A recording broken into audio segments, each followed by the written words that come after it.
Hey friends, today we're going to talk about a very simple hack to optimize your relationships and resolve conflict within your relationships, right? So, look, I think the biggest factor into conflict of relationships, especially when it comes for it not being resolved, it is that our ego gets in the way, right? When there's a conflict in a relationship, it's a lot of, no, it's your fault. No, it's my fault, blah, blah, blah. And everyone's pointing fingers and nothing gets resolved, right? The actual issue does not get resolved. So how do we go about not having this conflict, right? How do we go about our ego not being triggered and actually allowing us to resolve conflict within relationships? Simple. You take ownership for that relationship, right? And so this is like a concept, extreme ownership, right? Coined from Jocko, but it has been tremendously helpful and just helping me resolve conflict within relationships, because whenever something happens, instead of the instinctual pointing fingers, I just take ownership, right? If there's something wrong with our relationship, then it's my fault.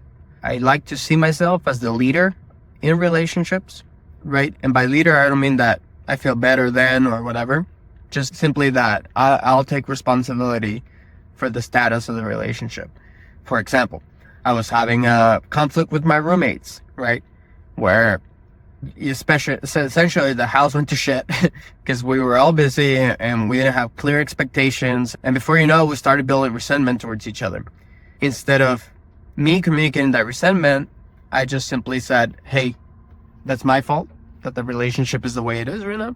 And, we need to take the appropriate steps to address it. That's all. And again, it was just so helpful to help me not be in this defensive position and stuff like that.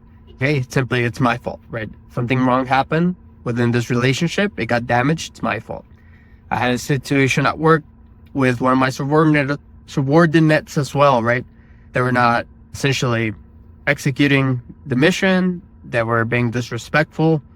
And while I made attempts to correct the behavior, I also took ownership, right? If there is something within our relationship that is not working, especially if you're my subordinate, then it's my fault, right? I failed you along the way at some point to where I didn't do the right things that build trust. I didn't open the right doors for you to communicate with me.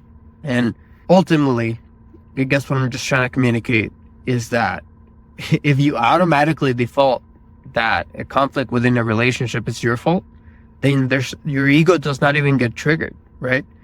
Because you can already took this proactive step and ownership for that. You don't feel attacked. You don't feel like you did something wrong. It's just simply your responsibility, right? And you step forward to it. And in fact, it kind of feels good, right? Instead of your ego being triggered, you kind of feel like, fuck yeah, like I'm taking ownership of this and I'm gonna make it right. So yeah, friends, this one's going to take you a little bit of practice, right? But next time there's conflict within a relationship, it's going to take practice because you want to blame the other person, right? But I want you to practice, hey, what if it's my responsibility to sustain this relationship? And then if you say that, and then you just take ownership for it, and you try to make things right, 100% going to make your life easier. So go practice that, take ownership,